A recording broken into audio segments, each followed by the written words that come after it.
Dean Hedges, members of the Platform Party, faculty, staff, family members and friends, and of course the class of 2020. It is a great honor to speak to you today on the occasion of your convocation. Of course I want to be with you in person, see your faces, perhaps meet your guests, but as you know, that's neither possible nor wise. But the events that have led to the present situation offer an opportunity to send a larger and far more reaching message than I might have delivered under different circumstances. As I focus today on your accomplishments in the world of medicine that you will be a vital part of, we must not forget the many others who deserve our deepest thanks.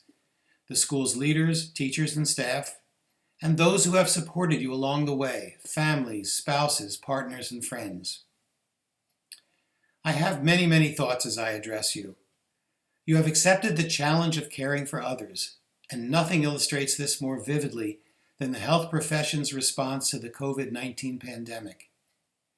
You have chosen to enter a noble field, a field that is a true calling, and I am proud of you for doing so.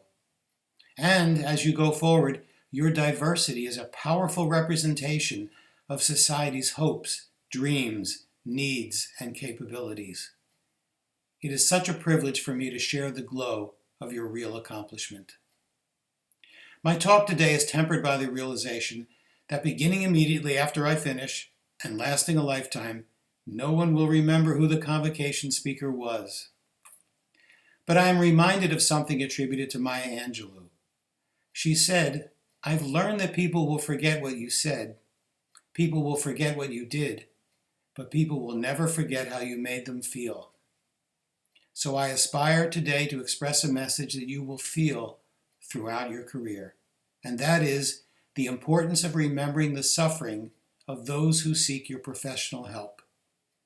This message is relevant regardless of your chosen field in healthcare. It sounds simple, but in the course of a busy professional life, it could easily get lost. Arguably, medicine, science, and healthcare are undergoing the fastest and most significant changes in their history. Let's take a moment to look backward and forward. When I graduated from medical school about 1,000 years ago, the world that I worked in as a resident fellow and eventually faculty member would be barely recognizable today. Can you imagine a world without personal computers, cell phones, or the internet? Admitting patients to the hospital back then often included, in addition to those who were acutely ill, patients whose blood pressures or blood sugars were just a little out of whack, or who needed some routine GI studies. Of course, we would never admit these patients today, as our hospitals have essentially become fast-paced, rapid turnover ICUs. But it never occurred to me as I was going through my education and training how different medicine might become over the course of my career. I'm not sure why I didn't think more about it, probably because I was so caught up in what I was doing that I really didn't take the time to do so. But today, we are constantly hearing and thinking about the future, a future driven by great leaps in technology, which I believe are fundamentally reshaping medicine and science. And the tech gurus tell us that the changes to come will be exponential in scope, such that the next 30 years will witness faster and even more dramatic changes than the past 30. Let's see. 30 years from now will be the year 2050, when most of you will still be practicing your profession. What might it be like for you compared to today? A recent book I read provides an interesting perspective on the changes we are experiencing. The authors commented that our civilization is undergoing the profound shift from a print-based industrial society to a technology-based internet society. This shift has been characterized as the fourth industrial revolution of human history, following steam, electricity, and electronics. A key feature of the fourth revolution is called the Technologic Convergence, which involves the integration of a whole range of technologies, such as big data, artificial intelligence, robotics, sensors, 3D printing, crowdsourcing, nanotechnology, and many others, all working together to create a vast, connected, complex, and unpredictable infrastructure, an infrastructure which soon will be communicating with each other and human users via 5G at the speed of thought. By working together, these technologies can provide real-time information about patients, along with the latest scientific findings to quickly inform both their care and subsequent research. Data that is collated, organized, and managed using artificially intelligent platforms. It seems to me, as a result of the technologic convergence, that a new ecology of healthcare is being created, an ecology led by two fundamental transitions. First, a transition in the way healthcare is delivered. Examples include more self-care by going online for information concerning diagnosis, referral, and self-management, and more virtual care by providers. Given the impact of the behaviors mandated by the COVID-19 pandemic, it is likely that virtual care has gotten a big and permanent boost. The result will be a change in the type of care normally taking place in hospitals and offices, with the development of new models reliant on an expanding range of virtual technologies. The second transition is stimulated by the growing field of precision medicine, in which medical care is customized to optimize therapeutic benefit for a particular individual or select groups of patients using tools such as genetic and molecular profiling. This particular transition speaks to a highly individualized form of healthcare that will increasingly rely on interdependent teams of health professionals using large data sets and sophisticated computer algorithms. While these transitions open up important new avenues and techniques for healthcare and scientific research, they are also creating the potential for the development of a true learning healthcare system, where every patient and every scientific development informs care and treatment in real time.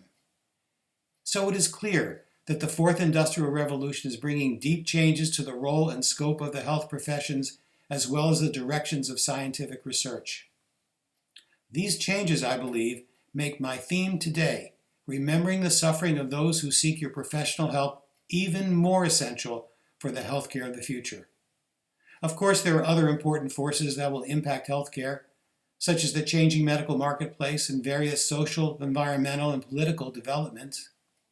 While it's probably wise not to make any definitive predictions about economics and politics, it's increasingly clear, as evidenced by the current pandemic, that we as a profession have great concerns not only about healthcare financing, coverage, and accessibility, but also about growing health inequalities and ecological challenges.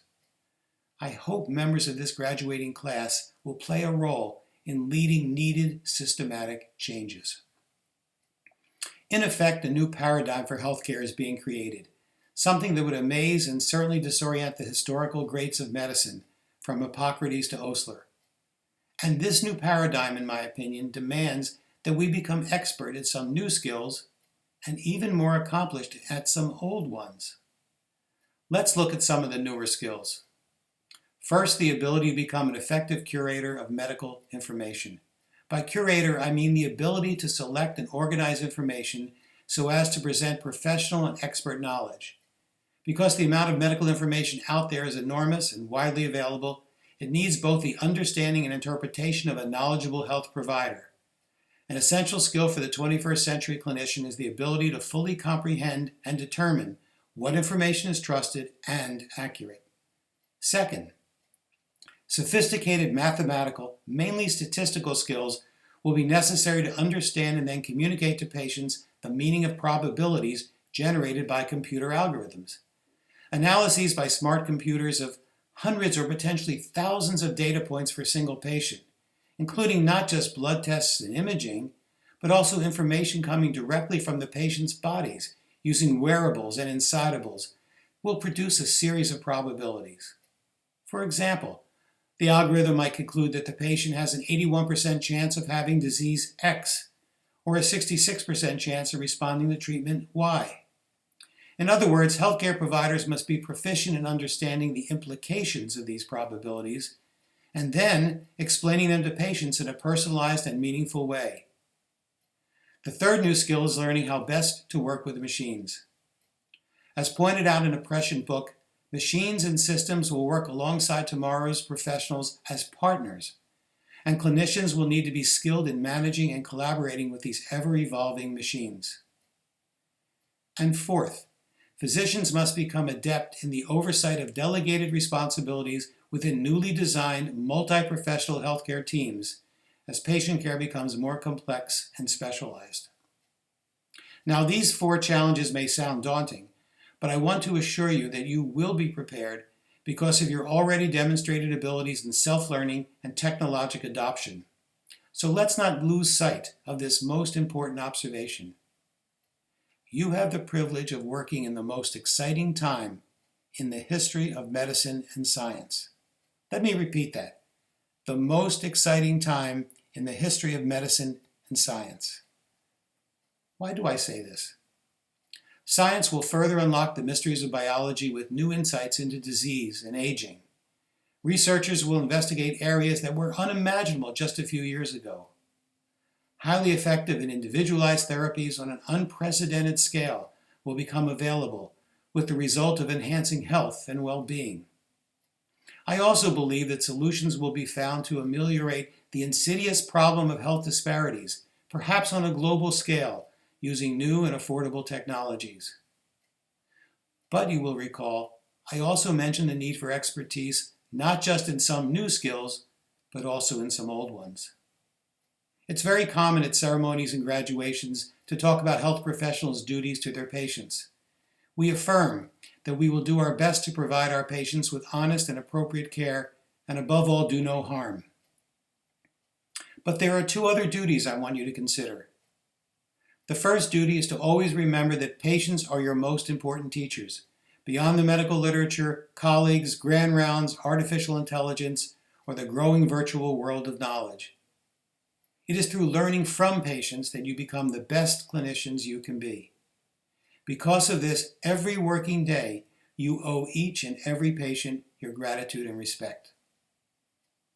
The second duty brings me to my theme, remembering the suffering of those who seek your professional help. Channeling Maya Angelou, I hope to make you feel its vital importance in your professional lives. Remembering the suffering is the very definition of compassion in healthcare. And it is this skill of compassion that may be the most important of all in the coming era of technology-enhanced healthcare. A famous computer scientist reflected 40 years ago that there are some things people come to know only as a consequence of having been treated as human beings by other human beings. And the writer Anatole Broyard put it another way. Not every patient can be saved, but illness may be eased by the way caregivers respond. These important observations have been so well reflected in the challenges of delivering compassionate care to COVID-19 patients in ICUs, where loved ones are not present, and the faces of caregivers are obscured and their voices muffled. To my great pride and admiration, we have seen how the health professions have risen to this challenge and exemplified the true meaning of compassion. They are honoring, as you will, what medicine has known for millennia, the paramount importance of concern for the sufferings and misfortunes of others. They are demonstrating, as you will, the ability to provide the human services that patients need, to go beyond probabilities to address uniquely human complexities. They are respecting, as you will, the rights of patients to make choices according to their values and understanding how these values impact care decisions. They are putting, as you will, the needs of patients first. The response of all frontline healthcare workers demonstrates the incredible dedication and countless acts of self-sacrifice that exemplify the true meaning and high calling of our profession, a calling that is altruistic, humane, and driven by high ideals. I would also like to pay my respects to the many individuals outside of the healthcare sector who have stepped up to provide needed services such as food preparation and distribution, deliveries, public works, and so many other essential activities. I mentioned earlier that the greats of medicine, like Hippocrates and Osler, would be amazed and disoriented by many of the changes taking place in medicine. But they would be very comfortable with this part of my talk. Hippocrates is credited with having written, "It is more important to know what sort of person has a disease than to know what sort of disease a person has." And Osler has said that medicine is a science of uncertainty and an art of probability. I implore you, as you begin your careers, to be guided by the importance of sympathy and concern for the sufferings and misfortunes of others, to remain idealistic and driven by high ideals, and to be steered by the principle that patients are your best teachers. Your skill in delivering compassionate care will endure the test of time and serve you well in both your professional and personal lives, regardless of the changes coming down the road. In conclusion, I wish all of you, on the threshold of such a promising yet daunting future, a world of achievement, fulfillment, peace, and above all, compassion. As Maya Angelou has said, when someone shows you who they are, believe them the first time. Congratulations and good luck.